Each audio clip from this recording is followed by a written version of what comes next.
1장. 사울의 집과 다윗의 집 사이에 전쟁이 오래매 다윗은 점점 강하여 가고 사울의 집은 점점 약하여 가니라.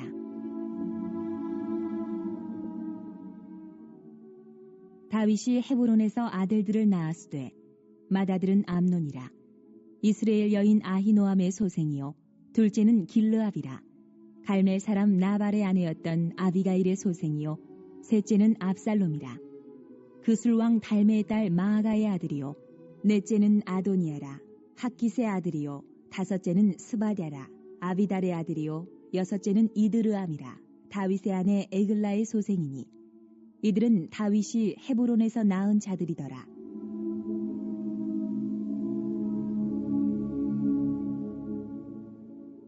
사울의 집과 다윗의 집 사이에 전쟁이 있는 동안에 아브넬이 사울의 집에서 점점 권세를 잡으니라.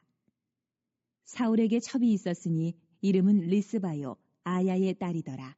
이스보셋이 아브넬에게 이르되 네가 어찌하여 내 아버지의 첩과 통간하였느냐? 하니 아브넬이 이스보셋의 말을 매우 분하게 여겨 이르되 내가 유다의 계머리냐?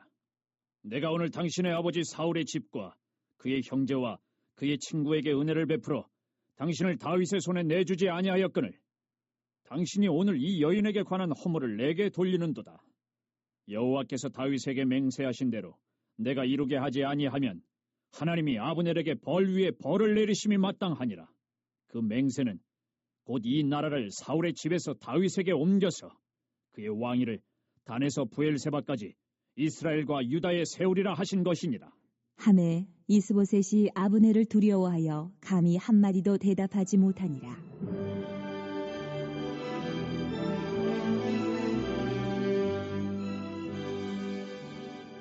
아브넬이 자기를 대신하여 전령들을 다윗에게 보내어 이르되 이 땅이 누구의 것이니까? 또 이르되 당신은 나와 더불어 언약을 맺사이다. 내 손이 당신을 도와 온 이스라엘이 당신에게 돌아가게 하리이다. 하니 다윗이 이르되 좋다.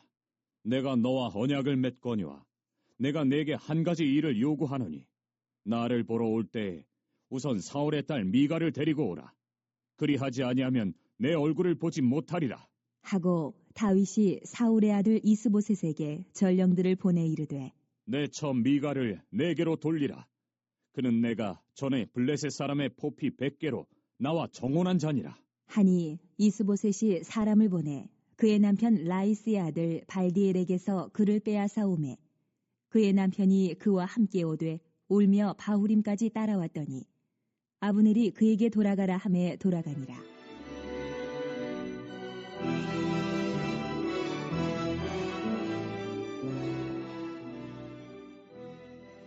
아브넬이 이스라엘 장로들에게 말하여 이르되 너희가 여러 번 다윗을 너희의 임금으로 세우기를 구하였으니 이제 그대로 하라.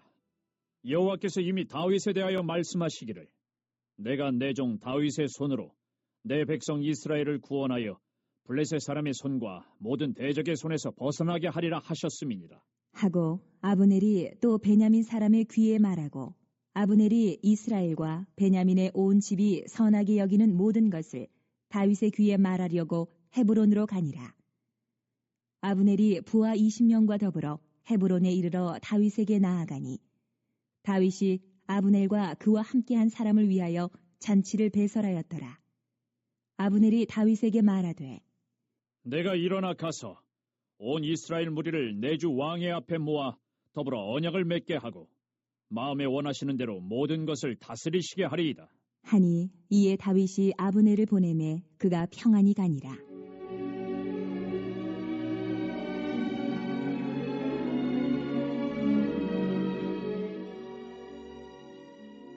다윗의 신복들과 요압이 적군을 치고 크게 노략한 물건을 가지고 돌아오니 아브넬은 이미 보냄을 받아 평안히 갔고 다윗과 함께 헤브론에 있지 아니한 때라. 요압 및 요압과 함께한 모든 군사가 돌아오매 어떤 사람이 요압에게 말하여 이르되 넬의 아들 아브넬이 왕에게 왔더니 왕이 보내매 그가 평안히 갔나이다. 하니 요압이 왕에게 나아가 이르되 어찌하심이니이까? 아브넬이 왕에게 나아왔거늘 어찌하여 그를 보내 잘 가게 하셨나이까? 왕도 아시려니와 넬의 아들 아브넬이 온 것은 왕을 속임이라. 그가 왕이 출입하는 것을 알고 왕이 하시는 모든 것을 알려 함이니이다. 하고 이에 요압이 다윗에게서 나와 전령들을 보내 아브넬을 쫓아가게 하였더니 시라 우물가에서 그를 데리고 돌아왔으나 다윗은 알지 못하였더라. 아브넬이 헤브론으로 돌아오매 요압이 더불어 조용히 말하려는 듯이 그를 데리고 성문 안으로 들어가 거기서 배를 찔러 죽이니 이는 자기의 동생 아사엘의 피로 말미암음이더라. 그 후에 다윗이 듣고 이르되 넬의 아들 아브넬의 피에 대하여 나와 내 나라는 여호와 앞에 영원히 무죄하니 그 죄가 요압의 머리와 그의 아버지의 온 집으로 돌아갈지어다. 또 요압의 집에서 백탁병자나 나병 환자나 지팡이를 의지하는 자나 칼에 죽는 자나 양식이 떨어진 자가 끊어지지 아니할지로다. 하니라. 요압과 그의 동생 아비새가 아브넬을 죽인 것은 그가 기브온 전쟁에서 자기 동생 아사엘을 죽인 까닭이었더라.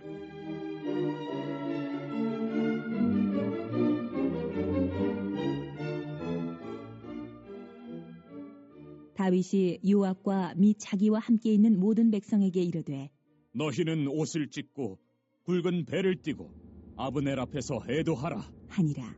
다윗 왕이 상여를 따라가 아브넬을 헤브론에 장사하고 아브넬의 무덤에서 왕이 소리를 높여 울고 백성도 다 우니라. 왕이 아브넬을 위하여 애가를 지어 이르되 아브넬의 죽음이 어찌하여 미련한 자의 죽음 같은고. 내 손이 결박되지 아니하였고 내 발이 착고에 채이지 아니하였거늘 불의한 자식의 앞에 엎드러짐 같이 내가 엎드러졌도다. 하매 온 백성이 다시 그를 슬퍼하여 우니라. 석양에 뭇 백성이 나와 다윗에게 음식을 권하니 다윗이 맹세하여 이르되 만일 내가 해지기 전에 떡이나 다른 모든 것을 맛보면 하나님이 내게 벌 위에 벌을 내리심이 마땅하니라.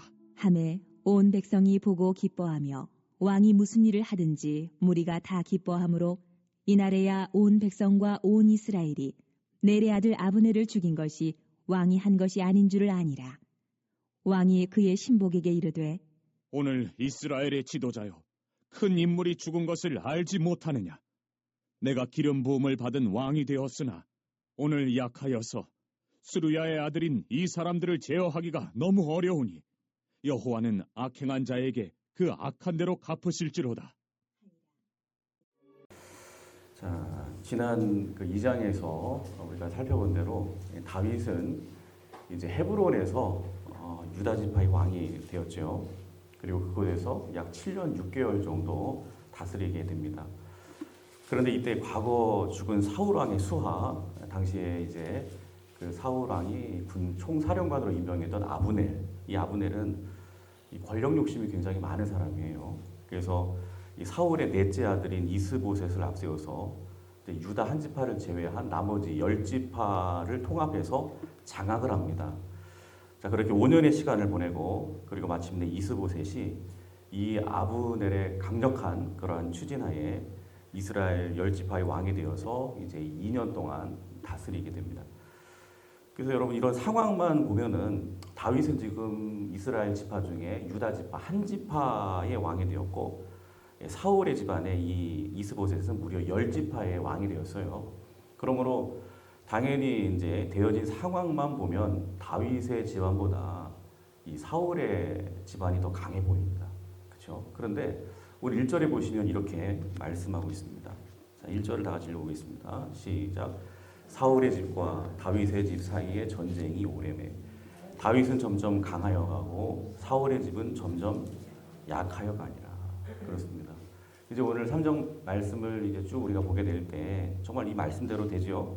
하나님의 뜻과는 상관없이 사람의 힘 또 사람의 꾀로 연합해서 이스라엘의 10지파나 장악한 이 아브넬과 이스보셋, 즉 이 사울의 집안은 겉모습은 그렇게 아주 강성해 보이지만 그러나 이제 점점 약해져가는 모습을 우리는 보게 됩니다.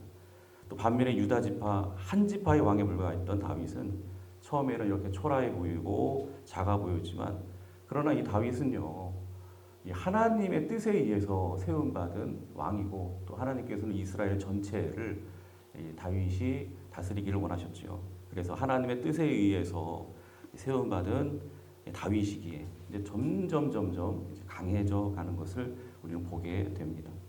근데 우리의 삶도 마찬가지예요. 우리의 삶 가운데 정말 중요한 것은 무엇입니까? 현재 보여지는 그 모습만 가지고 지금 내가 크고 강하게 보이는가 아니면 작고 초라해 보이는가. 여러분 이게 이 겉모습으로 보여지는 그게 여러분 중요한 게 절대로 아닙니다. 정말로 중요한 것은 내가 하나님의 뜻 가운데 굳게 서 있는 사람인가, 내가 하나님께 붙들림 바 된 사람인가 하는 것이 중요한 것입니다. 여러분 이 세상은 아무리 강해 보이고 또 그럴듯해 보이고 화려해 보여도요, 결국에는요 하나님이 그곳에 안 계시면 여러분 다 허무하게 무너질 수밖에 없습니다. 그러나 하나님이 세우신 사람은 비록 지금은 작아 보이고 초라해 보여도 반드시 점점 강해져 갈 줄로 믿습니다.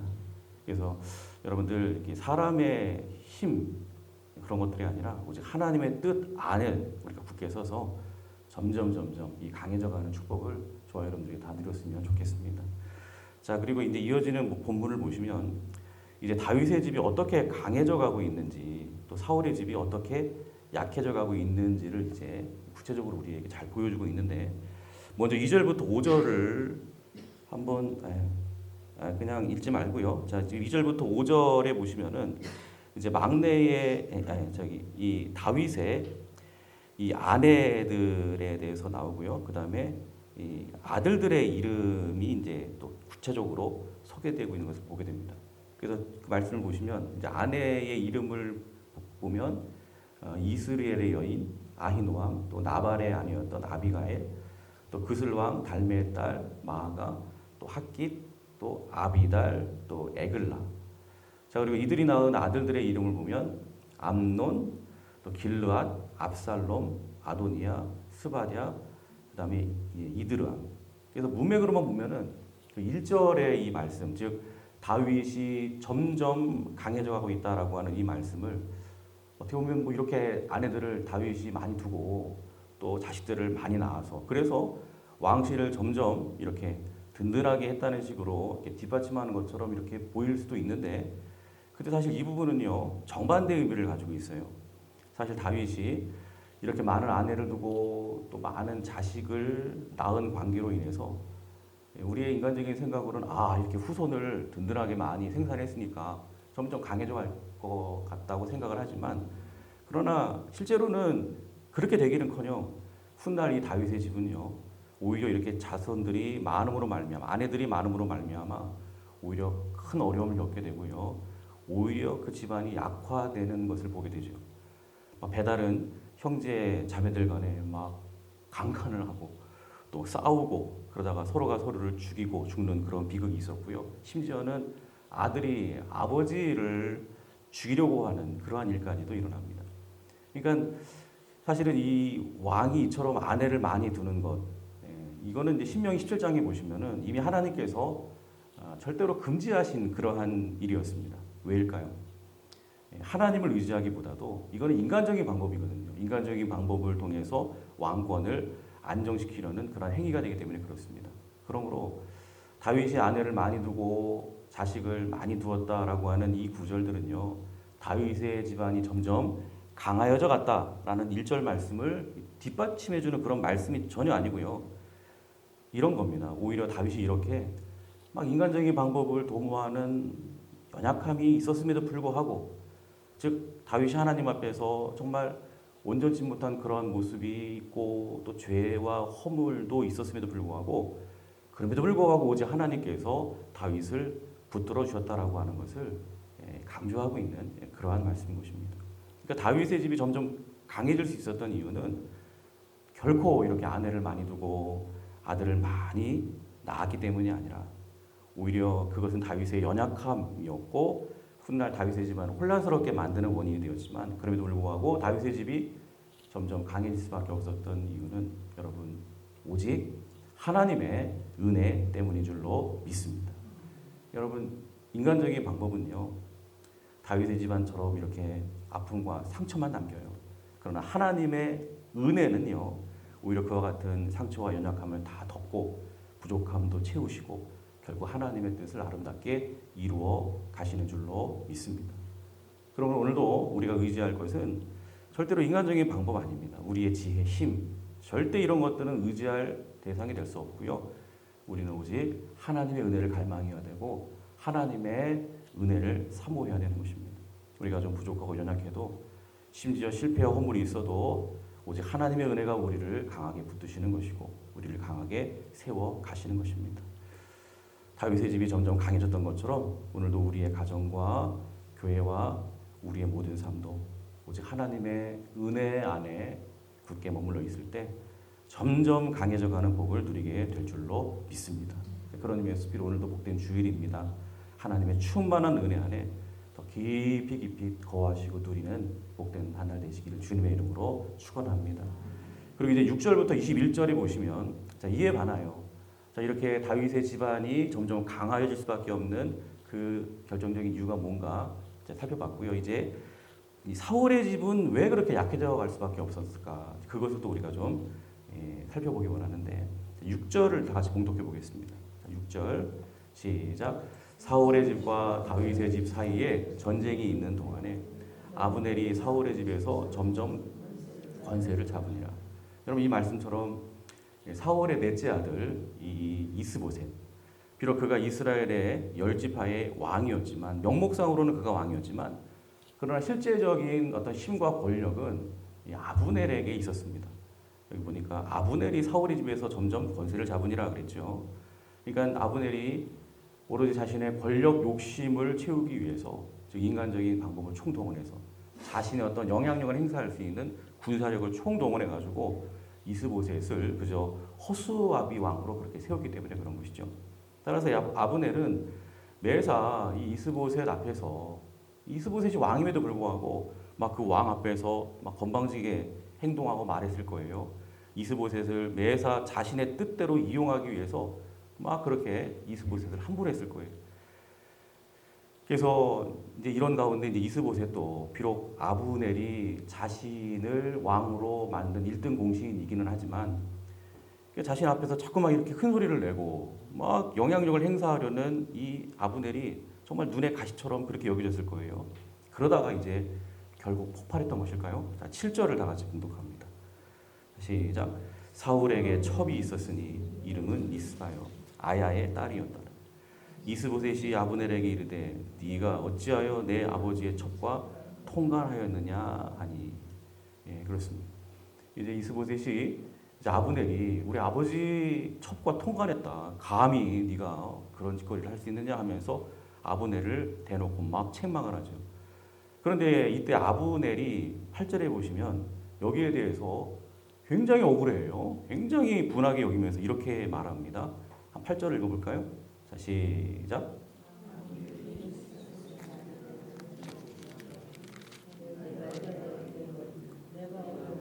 아버지 사울의 집과 그의 형제와 그의 친구에게 은혜를 베풀어 당신을 다윗의 손에 내주지 아니하였거늘 당신이 오늘 이 여인에게 관한 허물을 내게 돌리니. 예, 당신이 오늘 이 여인에게 관한 허물을 내게 돌리는도다. 예, 지금 뭐 누명 쓴 것 같죠. 그래서 이렇게 말하는 것으로 봐서 지금 뭔가 지금 상황이 좀 이 아브넬이 좀 억울한 그런 입장인 것 같아요. 아무튼 오늘 본문 내용만으로는 실제로 이 아브넬이 정말로 이 사울의 첩과 통관했는지 그 사실 여부를 확인할 수 있는 방법은 없어요. 근데 한 가지 분명한 것은 뭐냐? 그게 중요한 것이 아니라 이 사건으로 말미암아서 이 두 사람이 완전히 척을 지게 되었다는 거예요. 돌아서게 되었다는 것입니다.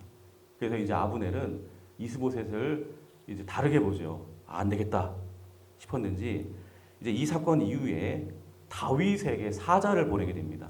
그리고 다윗이 자신과 언약을 맺으면, 그러니까 뭐 이 언약이라고 하는 게 그런 거겠죠. 내가 이제 이 이스보셋의 이 다스리는 10지파를 당신에게 들어 바칠 테니까 그러면 당신도 나를 인정해 주시고 어떤 나도 좀 어떤 영향력을 가지고 그렇게 살아갈 수 있도록 좀 그렇게 해달라. 뭐 그런 어떤 내용들을 가지고 그렇게 언약을 맺었겠죠. 자, 이때 다윗은 그 요청을 받아들이죠. 그리고 이스라엘이 이제 평화롭게 하나가 되고자 하는 그러한 다윗의 마음으로 자 이제 그 제의를 다 받아들입니다. 자, 그런데 17절에 보시면은 사실 이스라엘 장로들은요, 전부터 이제 이것을 아브넬에게 요구했었습니다. 근데 아브넬이 허락하지 않았었죠. 왜일까요? 바로 권력 욕심 때문이죠. 그러니까 이스보셋, 허수아비 같은 이스보셋을 이용하면 얼마든지 자신이 권력을 다 장악할 수 있었기 때문입니다. 그런데 이렇게 자신이 이용하려고 하는 이스보셋과 이렇게 척을 지고 또 등을 지게 되니까 이제 아브넬은 뜻을 바꾼 것입니다. 저 괘씸한 이스보셋보다는 차라리 다윗에게 붙어가지고 이스보셋도 그냥 이참에 제거해버리고 이제 다윗에게 붙어가지고 내가 권력을 더 많이 장악해보자, 이렇게 판단했던 것이죠. 여러분, 그렇습니다. 이 사울의 집이 점점 약해져가는 이유 무엇입니까? 그렇습니다. 이들 안에는 하나님이 계시지를 않습니다.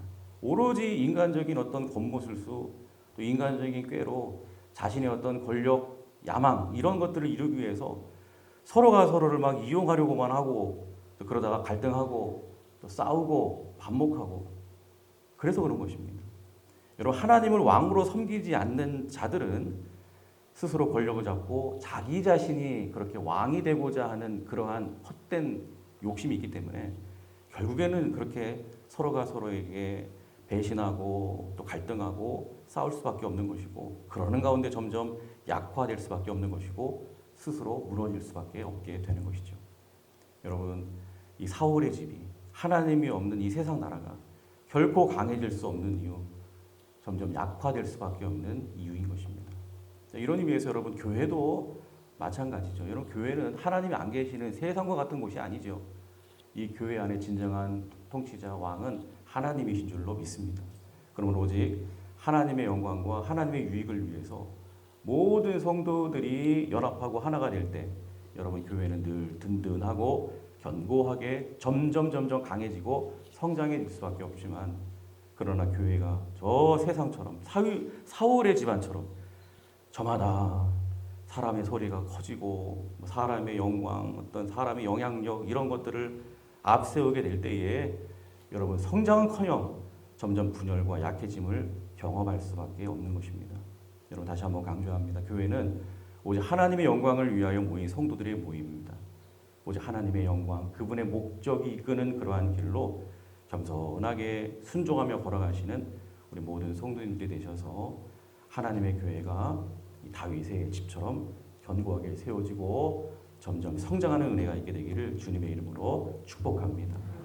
그리고 이제 이 같은 사울의 집과는 반대로 이제 22절부터 39절 마지막 절까지 보시면 이제 이 다윗의 집이 이제 마침내 강해져 갈 수밖에 없는 그러한 모습을 이제 사울의 아름다운 어떤 행실을 통해서 발견할 수가 있는데, 이처럼 아브넬이 이제 이스보셋을 버리고 다윗에게로 들어감으로 인해서 이제 이스라엘과 유다가 평화롭게 하나의 국가로 통일되는 그러한 과정 가운데 있었어요.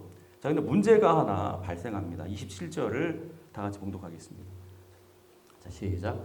아브넬이 헤브론으로 돌아오매 요압이 더불어 조용히 말하려는 듯이 그를 데리고 성문 안으로 들어가 거기서 배를 찔러 죽이니 이는 자기의 동생 아사헬의 피로 말미암음이더라.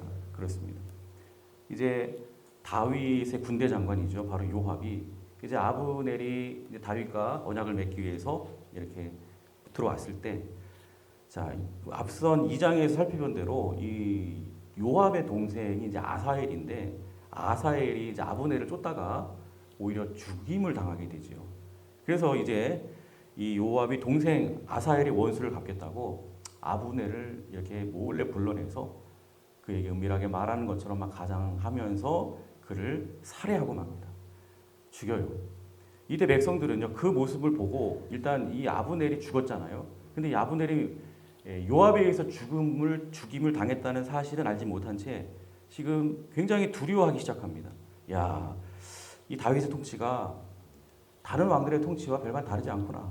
다윗도 저렇게 결국에는 아브넬과 같은 저런 정적들을 다 죽이고 저렇게 숙청해서 저들의 피 위에서 결국은 세상 나라 왕들처럼 그렇게 자기 나라를 세우려고 하는 것이구나. 이렇게 생각하면서 야, 다윗을 함부로 봐서는 안 되겠다. 까딱하다가는 우리도 죽임을 당할 수 있겠다. 그러면서 두려워하게 되죠. 그런데 자, 이런 상황 속에서 다윗은 어떻게 행동을 하는지 보시기 바랍니다. 31절부터 보시면은 이제 다윗은 모든 백성에게 옷을 찢게 하고 또 굵은 배를 띠게 하고는 이제 죽은 아브넬 앞에서 애도하게 합니다. 그리고 다윗 직접 아브넬의 상여를 끝까지 따라가서 이제 헤브론에 장사하고 이제 막 백성들 앞에서 막 진심으로 소리를 높여서 진심으로 그렇게 울어요. 그리고 아브넬을 위해서 애가까지 그렇게 지어서 부르게 됩니다. 자, 그런데 이런 다윗의 모습을 보고 자, 36절, 37절을 다 같이 봉독합니다. 백성들이 어떻게 반응하는지. 자, 시작. 온 백성이 보고 기뻐하며 왕이 무슨 일을 하든지 무리가 다 기뻐하므로 이날에야 온 백성과 온 이스라엘이 네리 아들 아브넬을 죽인 것이 왕이 한 것이 아닌 줄을 아니라. 그렇습니다. 이렇게 다윗이 아브넬이 죽은 다음에 진심으로 그를 애도하는 모습을 보고는 백성들이 이 아브넬이 죽은 이유가 절대로 다윗이 죽인 것이 아니구나. 관계가 없구나. 자, 그것을 알고 기뻐하죠. 그렇습니다. 다윗 왕이 추구하는 나라가 세상 나라들처럼 막 정적을 제거하고 그 피 위에다가 세우는 그런 무자비한 나라가 아니라 다윗이 세우고자 하는 이러한 나라는 평화의 나라고 또 자비의 나라고 또 진심으로 그렇게 울어줄 수 있는 그러한 용서의 나라인 것을 이 모든 백성들이 확신을 했기 때문에 그렇습니다. 그래서 결국에는 누구의 반감도 없이 이 나라를 안전하게 통일하게 되고 결국 이렇게 해서 다윗의 나라가 더욱 강하게 되었다는 것이죠. 그렇습니다. 바로 이 같은 나라가 하나님께서 다윗을 통해서 이루고자 하시는 그러한 나라인 것이고요. 하나님께서 이루기 원하시는 이 같은 나라는 그래서 점점 강해질 수밖에 없는 것입니다. 여러분 그렇습니다. 결론적으로 이 사울의 집이 세웠던 나라는 권력으로 그렇게 세워졌지만 다윗의 집이 세운 나라는 이처럼 은혜로 세워졌습니다. 사울의 집이 세운 나라는 사람을 이용하고 배신하면서 그렇게 무너졌지만 다윗의 집이 세운 나라는 공의와 자비와 용서 위에서 더욱 굳세게 서고 그렇게 든든하게 서게 되었습니다. 그리고 이 나라는 마침내 다윗의 후손으로 오시는 우리 주 예수 그리스도 안에서 온전히 완성된 결코 무너지지 않는 정말 세상에서 가장 강한 나라가 된 줄로 믿습니다. 바로 저와 여러분들이 이 같은 다윗의 나라, 그의 후손 예수 그리스도의 나라, 하나님의 나라 백성이 되었음을 확신하면서 오늘도 우리 마음속에 또 우리의 가정 속에 또 우리의 교회 속에 오직 우리 주 예수님을 왕으로 모시고 점점 강해져가는 이 복을 누리며 승리하는 우리 모두가 되시기를 주님의 이름으로 축원합니다. 기도하겠습니다.